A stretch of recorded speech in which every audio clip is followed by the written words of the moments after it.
That's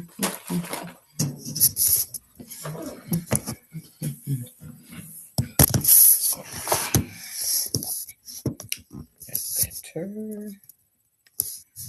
Okay. I think that's a little better.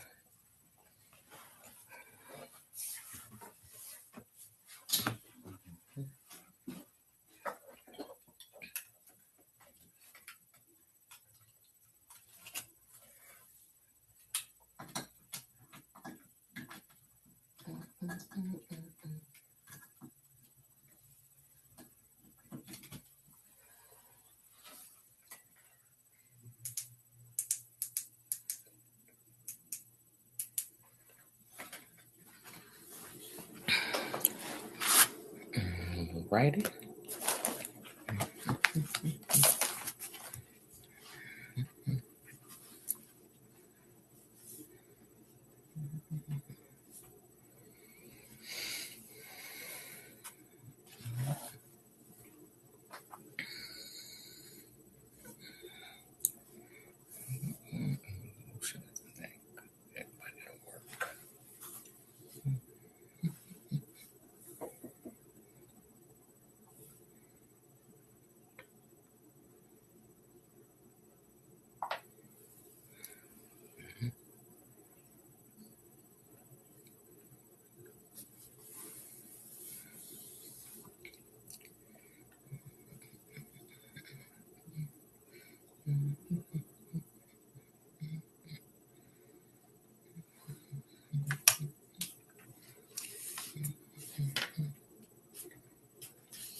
Well, it is 7 o'clock. So I am waiting for people to come on.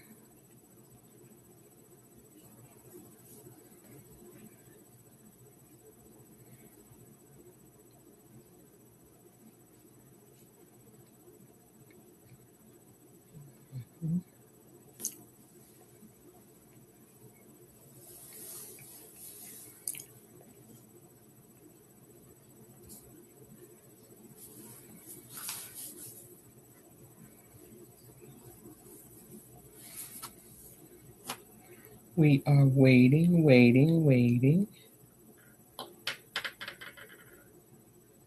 for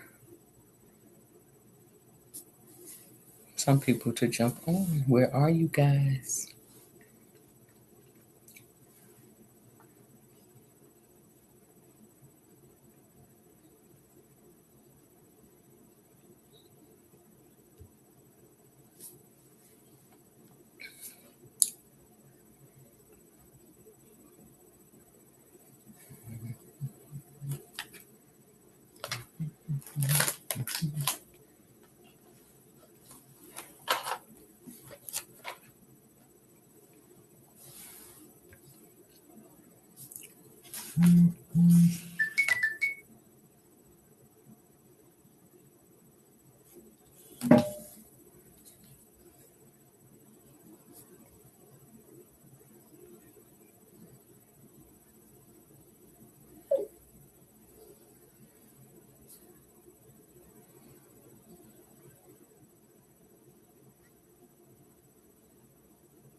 Where y'all at?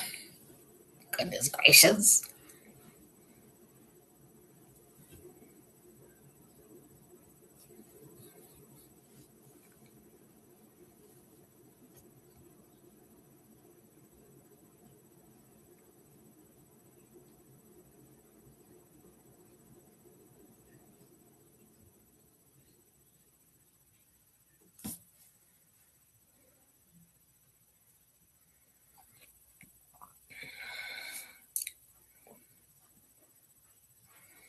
I was gonna try to wait till they get on before I start talking.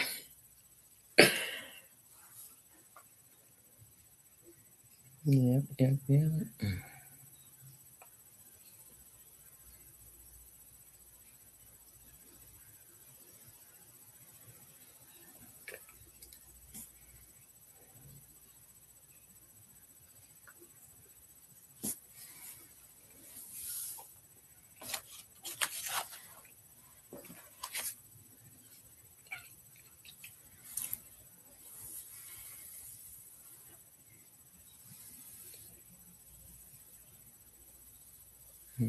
Mhm.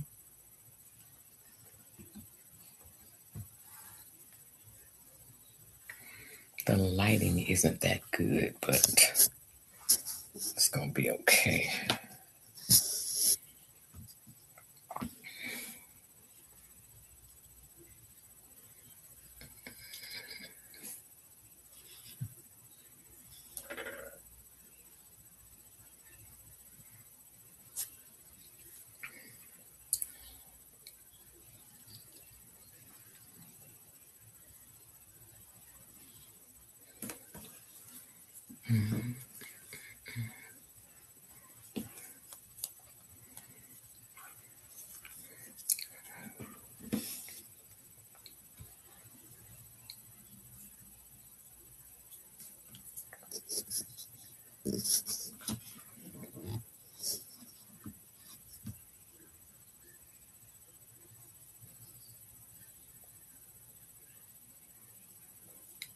Okay, it is 5 minutes after.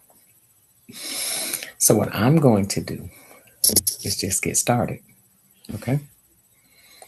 Okay. Tonight we are talking about red flags in a relationship. Um, Sometimes I know we see them and we sometimes ignore them, or sometimes you just may not know what they are. Um, I was trying to wait around for someone to hop on before I start explaining what some of them could be. So right now I'm just waiting before I start because I hate to start and then have to start again, right? Okay. Now I realize people that's getting the replay don't care. They're like, hey, get on with it. And I get that. But yeah, I am patiently waiting for at least one person to come on. And when they do, um, yeah, we can go from there. Okay, I see one. Admit.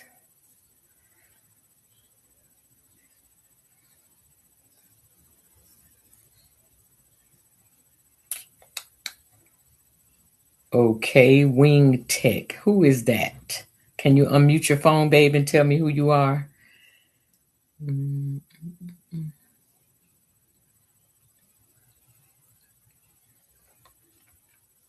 Hey! Look at you. Hey, sweetie pie. I was actually waiting for you trying to talk. You gotta unmute your phone, babe. Let me see. Ask to unmute. You cute. You already cute, honey.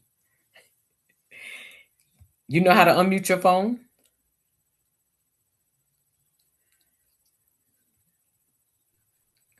that better? That is so much better. How are you feeling today? Okay. I'm good. How are you? I'm doing pretty good. I was actually waiting for some more people to come on. You're the first guest, and before I get started, because I didn't want to start and then I have to go back over everything that I'm getting ready to say again. Okay. Oh, I understand. Yes, I know you do. I know you do. I know you do. Yeah. Yes. So as soon as I get to rolling, then they'll start coming in, and it's gonna make me stop. Yes. Um, but yeah, tonight's Yes. topic is going to be red flags in a relationship. Oh, good. Yes, that's Good. what it's going to Sounds be good. in a relationship. And then I am going to read um, a portion of my book about Okay. red flags that I experienced in my relationship. And of course, you already know because you edited my book. But I am super excited about Yes. about talking about it tonight because it is something that um is rarely discussed, I think, in Mm-hmm. in relationships. It's rarely discussed, and we need to discuss it so that people can be aware Yes. and they Yes. don't fall into that trap. But Mm-hmm. yeah. Okay, so it is I'm gonna wait one more minute because it's 7:09 and one more minute at 7:10. I'm gonna just get started because Okay. when someone is watching a replay, I kind of hate that when I'm watching a replay of someone's video and they're waiting and it's Mm-hmm. like, okay, come on. But Mm-hmm. yeah. So I'm gonna start at 7:10. I was about to say 9:10 at 7:10. Okay, Okay. so got somebody else. That's my baby Ariel. She is coming in. I did not think that she was going to be able to join me tonight, but I thank you for coming in, Miss Jordan. Okay, so I'm going to go ahead and get started because it is 10 minutes after. So we're talking about tonight's topic is red flags in a relationship. Okay. So a red flag in a relationship is a warning sign that it let me back up just 1 second because I'm so ready to do this because I've been waiting for a minute. I want to tell everyone welcome for coming on the podcast. Welcome, welcome, welcome to the Hey Little Girl podcast. I am so glad you are here joining me. I hope you had a good weekend and I pray that you have a blessed week. Um I pray that you have a blessed week. Um Somebody else trying to get in. Okay. I pray that you have a blessed week and giving honor to God, who is the head of my life and the reason why I'm doing this podcast. It's Him. Because if He wouldn't have said do it, then God in heaven knows I would not be doing it. But He said it, and I'm obedient to what He said do. And so this is why I'm here. I give honor to my pastor and my bishop, who also allows me to do what I'm doing. I do have their blessing on doing the podcast. So, with that being said, thank you again for hopping on.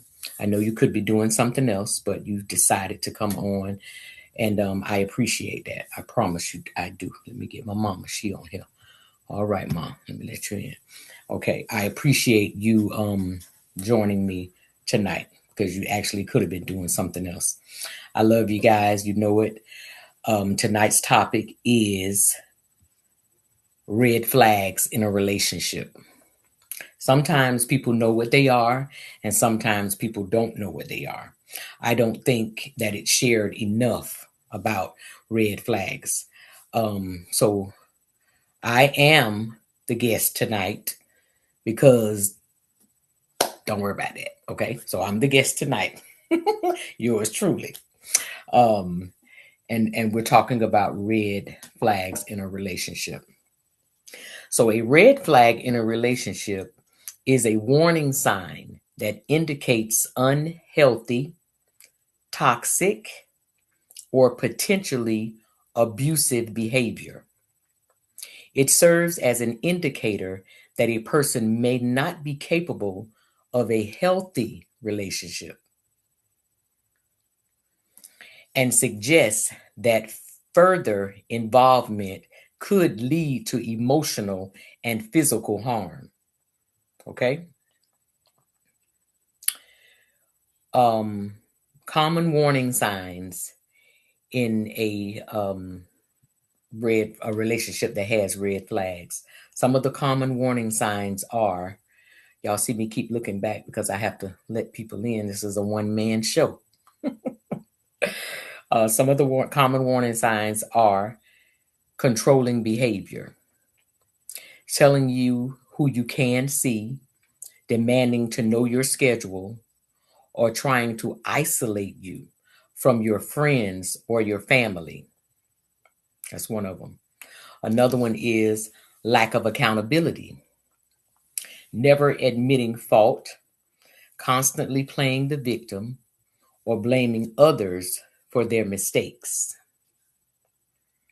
Another one is excessive jealousy and trust issues, unwarranted suspicion, interrogating you about your social life or showing possessiveness. Another one is disrespectful communication, constant criticism, name calling, or regularly dismissing your feelings. Another one is inconsistent behavior, a noticeable gap between what they say and what they do. Okay. That's just a few of the red flags. There's several more. How do you handle red flags?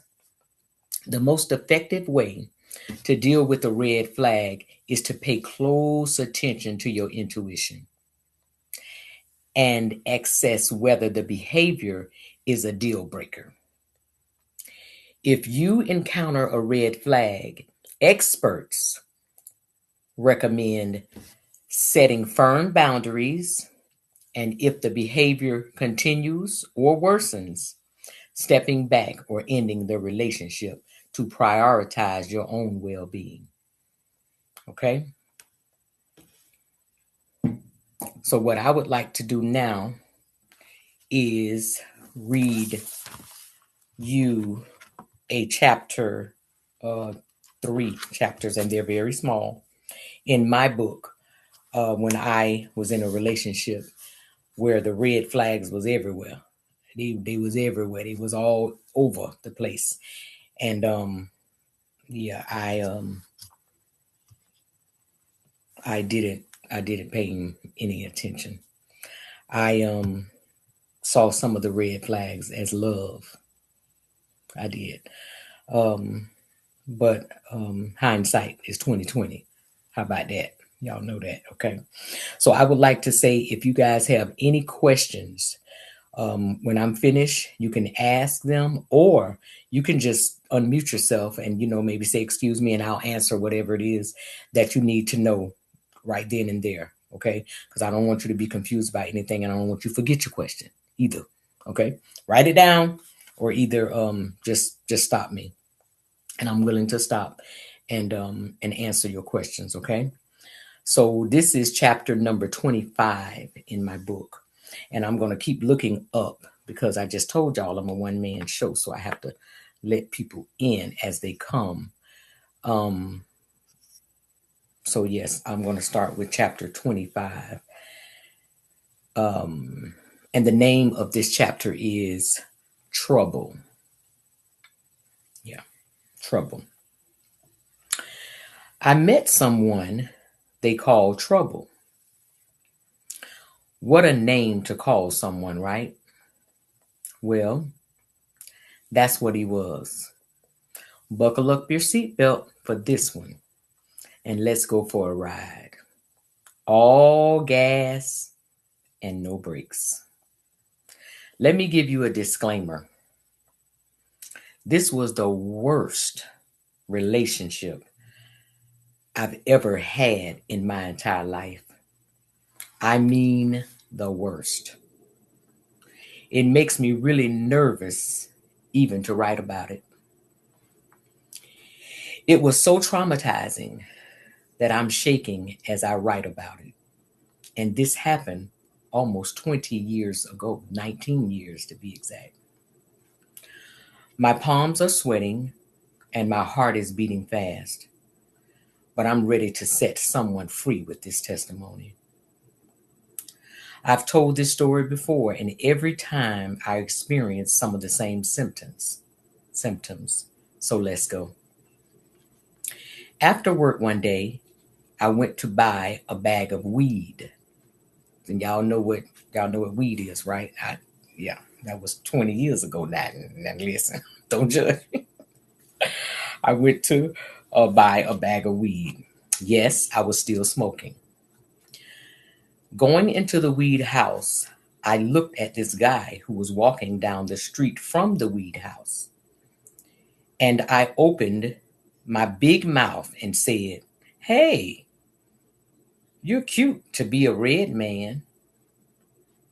I didn't really like red men. I'm not attracted to red men, should I say. Light skinned men. I'm more attracted to the darker skinned guys. But I opened my big mouth and I said that. I went into the house, and little did I know, he turned around and came back asking me, "Are you married?" And I looked at him and said, "Yes." Then he asked me if I loved my husband. And I said, "Yes." And he said, "No, you don't." Red flag. I looked at him, puzzled by what he said. I received my package and I left. By the way, this day was my birthday. The guy I was seeing, Sammy, was taking me out to dinner. The dinner was good and I enjoyed my birthday. A few days later, I received a phone call at my job from the weed man who said his brother wanted to talk to me. Trouble. Red flag. And I said, "No, thank you." A couple of days after that, Trouble and his 6-year-old son came into the store. I was behind the counter serving a customer. When I looked up and saw him, he said, "Hey, how are you doing?" Red flag coming to my job. And I said, "I'm well." He said, "This is my son." And I looked down at him and said, "Hi." He reached out his little hand and shook my hand and said, "Hello." He was 6 years old. Oh my God, it melted my heart. This is a picture of when he came to my job and his son, him and his son.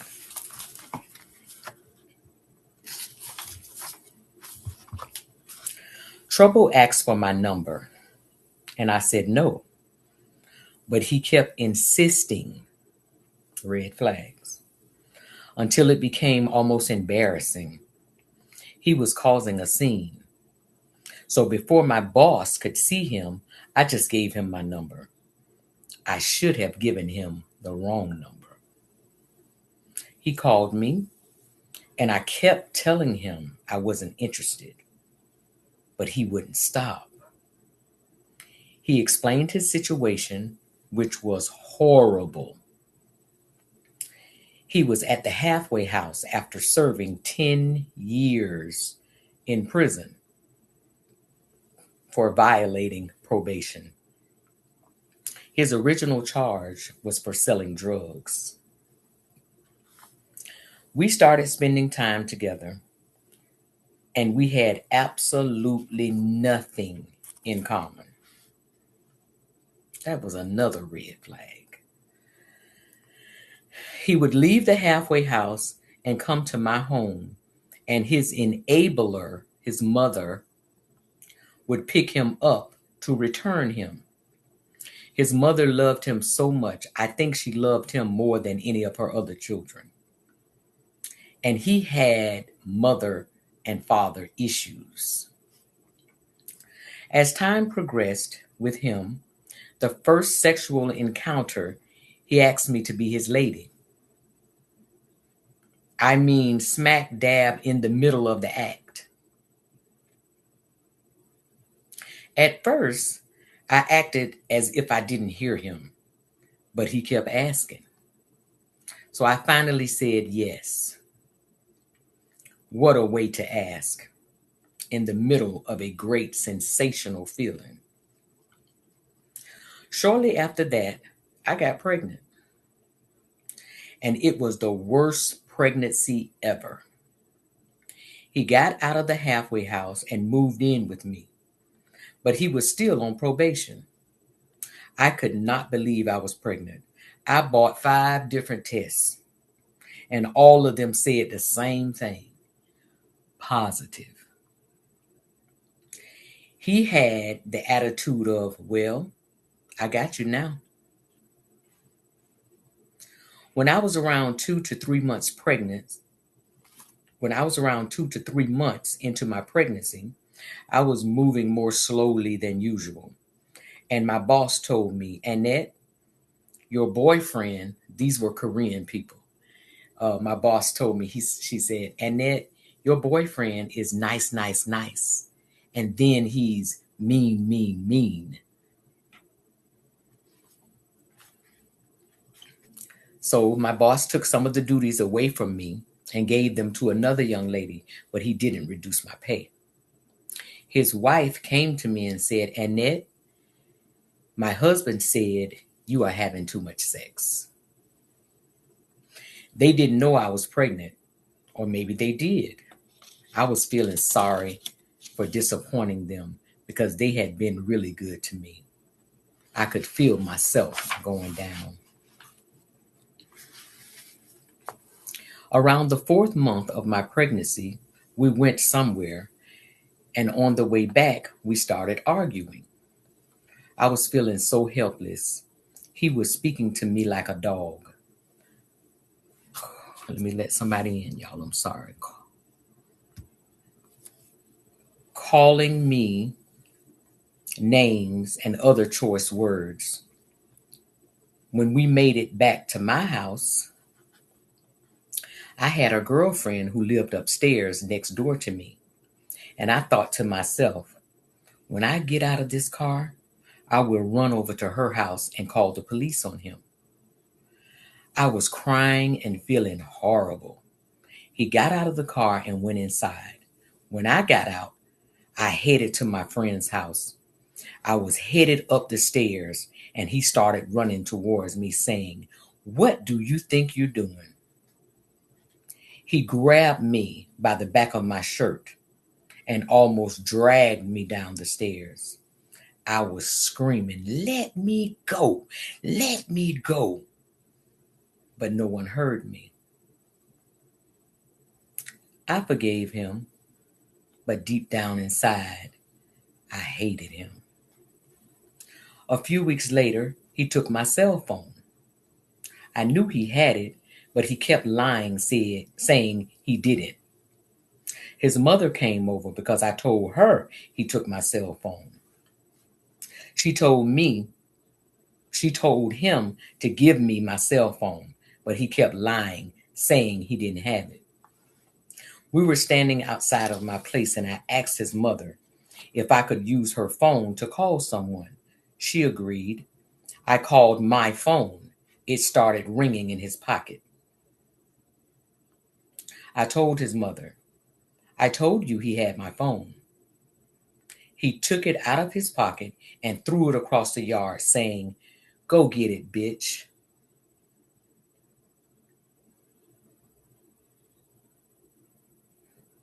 And left with his mother. While he was over there with his mother, he would call me and get off the phone with me around 9 or 10 p.m., telling me, "You need to get your rest." So curiosity got the best of me. Well, this is the picture. Let me show y'all when he had the cell phone and he threw it across the yard. He took it out of his pocket and he threw it across the yard. So, like I said, curiosity got the best of me. I pulled out his phone records and I could see where he was making outgoing calls to this same particular number almost every night for 2 or 3 hours at a time. So I asked him who he was talking to for that long. He told me a lie, of course, and had his mother to lie with him. They made up some crazy story. So I took it upon myself to call the number. At first, the young lady who answered said I had the wrong number. Then she said they were just friends and that he loved me and he couldn't wait for the baby to come. But I didn't believe her. I waited for about a week and I called the number back because I could see where he was still talking and having long conversations. This time, her mother answered the phone and she told me everything about their relationship. So I told him what she said. He said, "She's lying." Now I'm around 5.5 months pregnant, 5.5 months into my pregnancy. And he asked if he could go to my next doctor's appointment with me to see what the sex of the baby was. I fell for it. So we went, and I found out that I was going to have a baby boy. I drove there, he drove back. We went inside the apartment, and he asked me if he could borrow my car. I said no, and I walked into the kitchen. He grabbed my purse and went out the door. I went behind him and I got in the passenger side of my car. He told me to get out. I said, "No, give me my purse and give me my keys." I began to cry furiously while trying to get my things from him. The next thing I knew, he punched me in my stomach and forced me out of the car. He left and I called the police and I called his mother. She arrived as I was speaking to the police, providing them with a description of him and my car. The police asked his mother what was his birthday. She tried to act as if she didn't know it. He kept my car for almost 2 weeks and parked it in an empty parking lot, leaving my purse and my keys inside. She called me and told me where it was, so I went to pick it up. Everything in my car was intact except for my money, which was in my purse. Little did I know he was on drugs. After that, I decided to go to Jacksonville. I was living in another state. I decided to go back to Jacksonville for 2 weeks. He called and called and called. I kept ignoring his calls. When I came home, I kept avoiding him. Now I'm around 7 months pregnant. So I've changed the locks on my apartment door. However, I had changed the locks on the apartment door, but however, the spare key was on the ring when he took my car. The extra key was missing on my ring, but I didn't notice it. I went to work one day and I left the beauty supply store to go to get an assistant manager job at a Dollar General. right? So as I'm working at the Dollar General one day, I was closing and I was mopping the floor, and I felt something in my stomach move, but I kept mopping. The next day, my stomach felt really soft. I didn't feel my baby move all day, which wasn't like him. He was usually very active. So the next day, I went to the hospital, to the emergency room, and he came out there acting supportive. We found out that the baby was dead, but I had to have him as if he was alive. They induced my labor, and I had to push. The most painful experience ever. As they were pulling him out, I heard a pop. I thought they broke his neck or they broke something. When they took him, they asked me if I wanted to see him, and I said no. They asked me if I wanted to have a funeral for him, and I said no. So the nurse said she would take some pictures of him for me, and I said okay. The next day, they put me on the new mother's floor where I heard babies crying all day. My blood pressure was so high and it wouldn't come down. Why did they put me on that floor? I don't know. This was February 15th. They took my baby on the 13th of February. I got up, I put my clothes on, I called him, and I said, come get me. I'm leaving this hospital. Because I knew if I made it home that my blood pressure would go down. When I got ready to leave, the nurse gave me a box with my baby's picture in the box. So for the next 3 days, I didn't speak. I only nodded yes or no to anyone who talked to me. I no longer felt like myself. I just wanted everyone to leave me alone. He went and got me a bunch of Valentine's Day gifts that was on sale. I disliked him so much. On the morning of February 19th, 2007, I got up, I took a shower, I put my clothes on, I got my baby's box with the pictures in it, and I headed to Mr. Perry's house. So you guys have to get the book to find out who Mr. Perry was. But this was me having my baby and having to push. Even though the baby had passed away, I still had to have him as if he was alive. Yeah, I headed to Mr. Perry's house.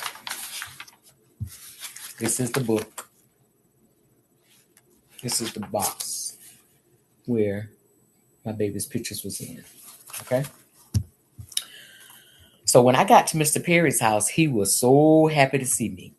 I explained to him that I lost my baby, and he asked if I was hungry, and I said yes.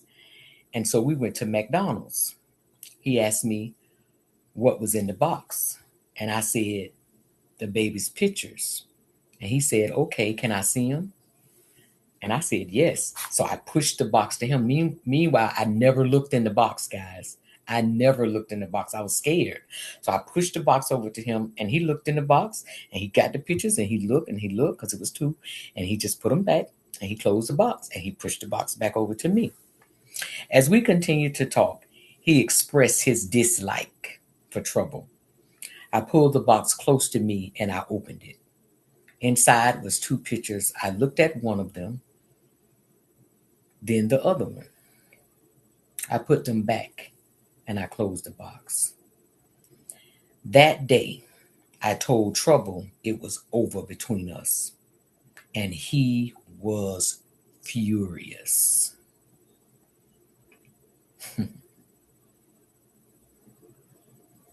but I no longer cared. I explained that if he didn't leave me alone, I was going to his probation officer and tell him everything, plus press charges against him. He didn't care.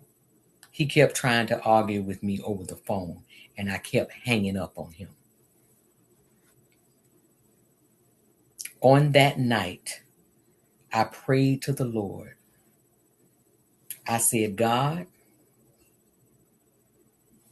I want to get away from him by any means necessary. Please help me to be free from any attachments that keep me bound to his false emotions in Jesus' name. That was my prayer that I prayed to the Lord. So the next day I got up early and I went to get my car.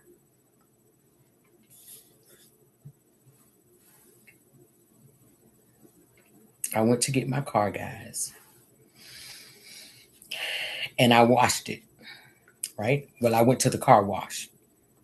Then I rode out to his probation office with the mind to report him. But when I got there, I changed my mind. Plus, I saw his mother's husband's truck. They were following me the whole time, but I didn't know it. I went home. I was so exhausted. I went in and began walking up the stairs. Halfway up, I heard my door open. Then I remembered he had that extra key. He said, "Yeah, bitch, I'm going to beat your ass." He forced me up the stairs. He pushed and he forced me on the bed. He slapped me so hard, he bust my lip. Blood was in my mouth and I was crying. He went to the closet, got a hanger, and said, "I'm going to show you something."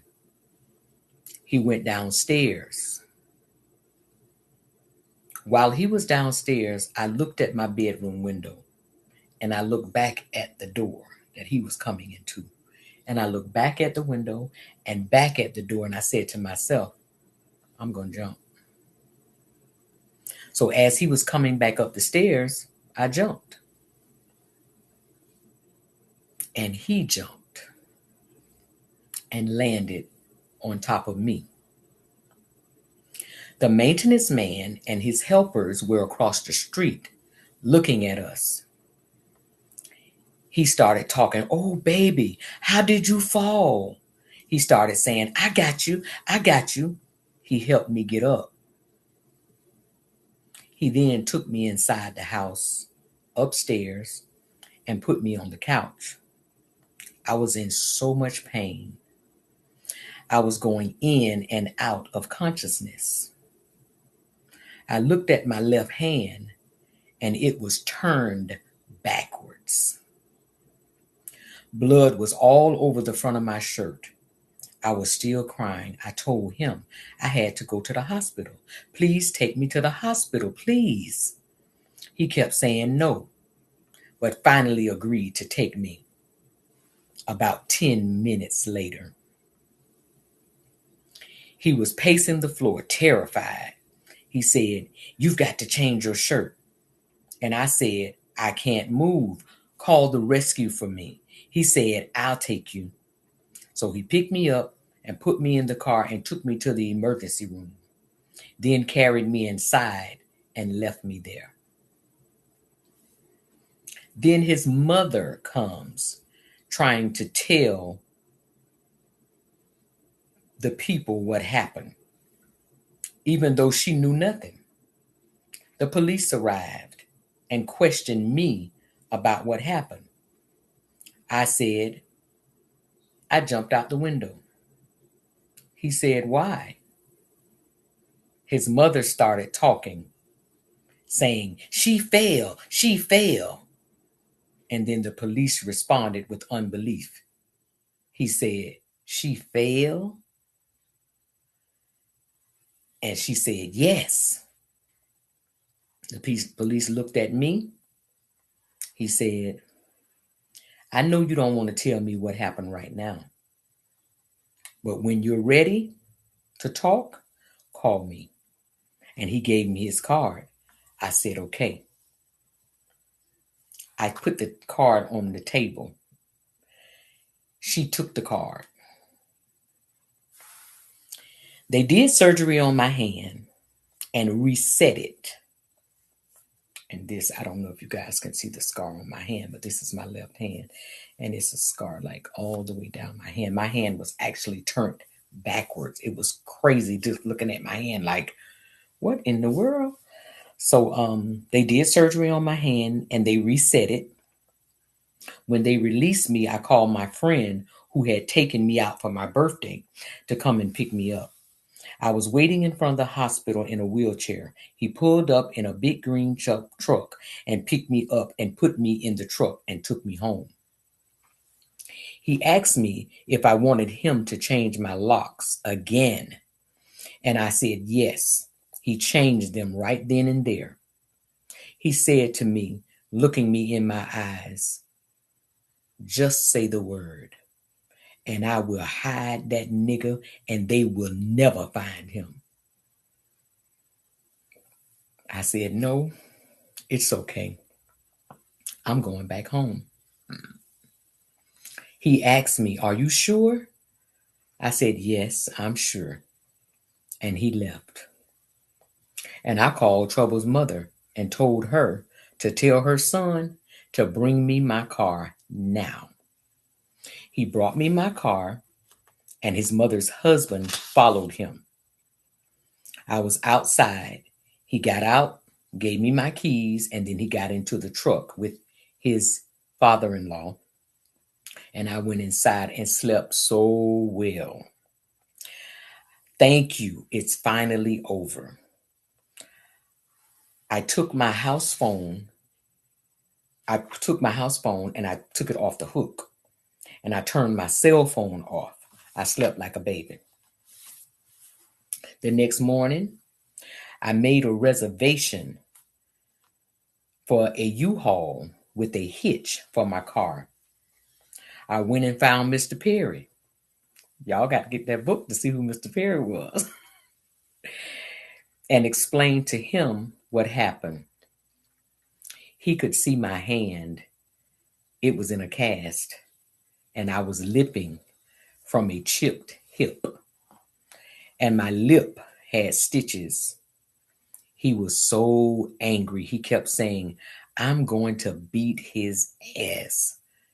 And I said, "No, don't worry. It's over, and I'm going home." I told him, "All I need you to do is find some guys to help you put my furniture on the U-Haul." And he said, "Okay." I told him what time to come, but he couldn't find anyone to help him. So he came alone. I called Trouble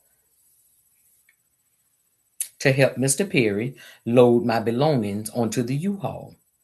So he came and started saying, "I'll ride with you to take your stuff because you can't drive with one hand and we are going to have to make 2 trips." Mr. Perry looked at him and said, "You aren't taking her anywhere." So I limped over to Mr. Perry and said, "I want all of my things on this truck," because the way the things were positioned on the truck, it seemed like everything couldn't get on there because he was putting stuff in and Perry was putting stuff in. But Perry looked at me and he said, "Don't worry, you're not going to have to make 2 trips." And he started pulling stuff off that truck and reorganizing the truck. And he finally got everything on the truck. And I was so happy. I was upstairs and I heard the door slam, bam, of the U-Haul. And I was like, I wonder, did they get it all? So Mr. Perry was hollering from downstairs. He said, "Miss Cox?" I said, "Yes." He said, "Everything on the truck." I say, thank you, Lord. Okay. So here's the U-Haul, guys. It's a picture of the U-Haul. The U-Haul represents a new beginning for me, leaving my past behind and starting anew. I know somewhere in that U-Haul, in one of those luggage pieces, I pack memories and pain. But right now, I don't want to look back. That's my story, y'all. One of them. Do anybody have any questions?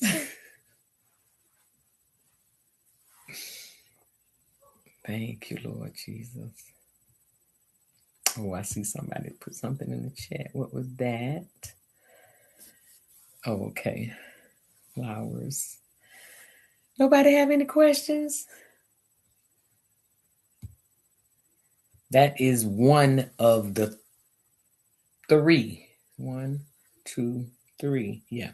One of the three domestic violence relationships that I was in. No wonderful book. Okay, no questions, but a wonderful book. Thank you. Yeah, that's one of three of them that I was in. And yeah. But believe me, guys, I got it now. I got it now. I know the red flags. I see them a mile away. And believe me, I stop them. No, no, thank you. I'm moving on. So it was very traumatizing for me. I went through a lot, like a lot. Some things I didn't write about because the book would have been too big. Just would have been too big. Just couldn't hold it all. But yeah, I would like to tell you guys what's going on with them today, right? Bring you up to date with what's going on with them. So, like I said, I lost my baby in February, and I left in February. March, he got arrested for murder. They said that he slit someone's throat. When the police came to look for him, he had the man's blood on his shoes. Plus, he had taken the man's debit card, and they had pictures of him at the ATM machine trying to get money out. Now, the guy that they say he killed was actually his mother's husband's brother. How that happened, I don't know, but it was plastered all over the news. And I had moved back to Jacksonville then. It wasn't even a month after I was gone. And one of my girlfriends, she called me and she said, girl, he all over the news. They say he murdered somebody, blah blah. I said, girl, listen, I don't want to hear that. I don't care. I don't want to hear it. So he was sentenced to life in prison. Yeah, and that's where he remains to this day. He's in prison. 19 years. Yeah, I think next year would be 20 years. He would have been locked up. And my son, if I'd have had him, would have been 19 years old this year. But God knows what's best. He knows what's best. That thing hurt me to my heart because I wanted my baby so bad. But he knew, and I was so mad with God, y'all. I was so angry. I was so mad with God because I know God can do anything. And I said, God, I know you could have saved it. I know you could have gave him to me. Like, why you ain't? But, he said no. And so, yeah, that was it. I'm glad you left while you had a chance. Yeah, I'm glad I left too, baby. Sure. Yes, I am too. His mother,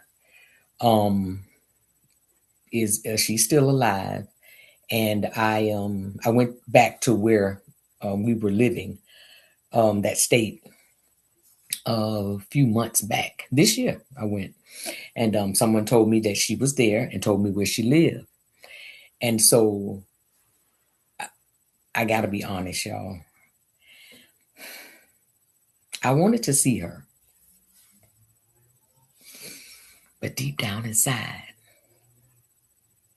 I wanted her to see me. I did. I wanted her to see me.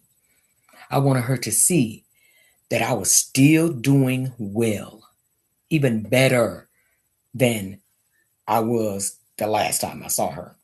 So I had a little something, in my heart, like, I want to see her. Which wasn't right. I am not saying that was right. That's not right. But I'm just telling y'all how I was feeling, okay? So yeah, God did cover me, Sharilla. He really did. He's so good. But yeah, I knocked on her door. She had no idea that I was coming. I knocked on her door, and she opened the door, and I said, "Hey," and she said, "Hey." I said, "How you doing?" She said, I'm, I'm doing okay. Come on in." And I came in. And I gave her a hug, and we were sitting down talking. And of course, I told her about my book. Hello. Told her about things, that I was doing and everything. And she had a whole lot of complaints about her life and the things that she needed that she didn't have, the bills that she couldn't pay, just a whole bunch of stuff, just stuff. She just was in a bad way. And yeah, I talked. You deserve former to see you. For her, probably say for her to see you. She needed to see what God rescued you from. Amen. But yeah, she sat there for a minute and she just did a lot of complaining and everything. And during her conversation, she said something like, yeah, because when I'm just kind of paraphrasing what she said because I really don't remember. She said, yeah, because when that happened, he had just got out of the hospital talking about the guy. No, she did never apologize, sweetheart. No, ma'am, she did not. She was saying something, yeah, well, when this happened, he had just got out the hospital and, such and such and such and such. And I heard her say it, and I feel she wanted me to say, what was he in the hospital for? I didn't care. I, I didn't care. So I never asked what he was in the hospital for. Now, later on, I found out he had a stroke in prison. Yep, had a stroke. And, I wish him well because I promise you, when I used to think about him after I got out and everything, when I used to think about him, I imagined myself just chopping his head off. I could see that in my mind. Like, I'm going to chop his head off, and then I'm going to tell the people that's around, hey, somebody better get him because his head is off. Like I didn't do it. I was, the minute I stopped having that thought in my head, I knew I was healed. The minute I could say to myself that I wish him well and stop saying, I want what he did to me to happen to him. The minute I did that, I was released from that. I knew my heart was healed. Um, I wish him well today. I want him to have a good relationship, with anybody. If you do have a chance to have a relationship with anybody outside of that prison, I've thought about several times because I'm on this list to where if he ever gets out or if he goes up for whatever, then they'll contact me and say, hey, this is what's going on with him. Um, I would never agree to him being free. Never, never agree to him being free because I want to protect somebody else. Yeah, I want to protect somebody else. He had a history of fighting women. Yeah, fighting women. The little boy that I told you guys that I met his son, he used to fight his mother, and she told me, yeah, when I was pregnant, she told me one time. She said he gonna buy you what you want, and he'll treat you good, but he gonna beat your a. And you know me at that time, I'm thinking, nah, he beat you. He not gonna beat me. I didn't say that, but that's what was in my head. Well, he slapped the fire out of me. Yeah. And my injuries came from me jumping out the window, not from him beating me, but nevertheless. Yeah. So that's what it was. Y'all, I tell that story and I've told it a few times, and I want y'all to know I'm shaking. I'm still shaking right now. Yeah, 20 years, almost 20 years later, still telling that story. I still feel a little yeah, a little something. Cause y'all know what? If that boy ever got free, I promise you, he'll find me. He may not do anything to me, but he will knock on my door just to say, I'm here, or I know where you are, or I'm that's how he is. But I would never agree to him getting out. Did she apologize? I think I saw that. The answer was no. Okay, did I miss anybody question? Because if I did, y'all gotta help me, please. Um, no, I didn't miss anything, I don't think. Okay. Well, y'all, it's 8 o'clock. I did good. Even though we started just a tiny bit late, like 10 after, I did good with the time, right? I thank y'all for coming on. I really, really, really do. If there isn't any more questions, um, we're gonna that was a power eye opener. Yes, God. Very good. Thank you. That is Wing Tech, you guys. Is my publisher. She's my editor. She edited my book, Wing Tech. Yeah, she was on earlier, but she edited my book, and she my girl. Yeah, she my girl. She did a good job. Good job. Yes, and yeah, I thank everybody for getting on and spending this hour with me. Next week, love you. Oh, I love you, baby. I love you too. You know it. You know it, girl. You know it. Listen, anytime you got a friend and then y'all can kind of bump heads and then y'all can come back together, oh, that's a real friend, right? Okay. It wasn't a big thing, but we kind of had a little disagreement. And she her way and I'm my way, but it's okay. We came back together. Yeah, that's my buddy. That's my girl. Yeah, next, listen, y'all know I ain't getting off this live without telling y'all about the sister circle. No. Okay. My first annual sister circle brunch is this Saturday. This Saturday coming. So it's going to be from 11 to 2. Come on out. This is your invitation. Come on out and just enjoy us. Like we're gonna enjoy y'all. Y'all come and enjoy us. Felicia Lashes. Yes, ma'am. Come on. We're gonna have some. The admission is free. We're having it at the library, so of course it's free. Free food. Nobody's selling anything there. It's gonna be a young lady there taking pictures. I call them glamour shots. But you can get your free picture. She's gonna do 5x7s, and she'll have them ready in probably a week. She said after the event. I also have a young lady there, Miss Mira, Mirror. Isn't that cute? Yeah. She's going to be there doing massages. So 3 people are going to win a 15-minute massage, right? Now, don't come in there talking about you won't take your clothes off.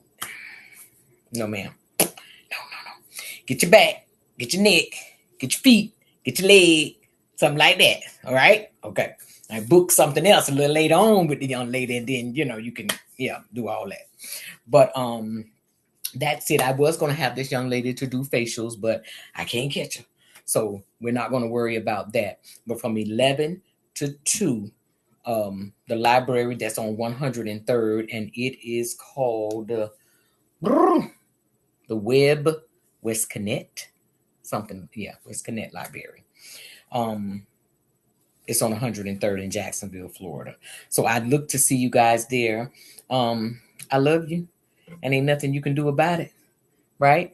That's me with the facials. Oh, that's you, my sweetie pie. Okay, okay. Oh God, I wish you could be there. I wish you could be there. Yes, you did such a wonderful job at Miss Renee's event. It was so nice. I loved it, and I want me a facial too, girl. I'm gonna have to get with you because that, yeah, you know what you done. Not doing, you know what you done. You sure do, and I appreciate that. Yes, yes, fantastic. Yes, ma'am.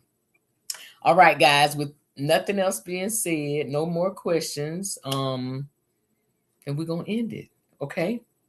Next Monday at 7. I do have a guest, and y'all ain't gotta worry about looking at me. Okay. And if you want to come on and be a guest, just let me know. If you know someone that has a story that you think is going to bless someone, give them my contact information, and I would definitely have them on to share, because that's what it's about. Okay, us sharing and yeah, helping people get free, and that's what I'm going to do until the Lord calls me home. All right, that's it. I'll keep talking. I love you guys, and there's nothing you can do about it. So take care next Monday night. All right, all right.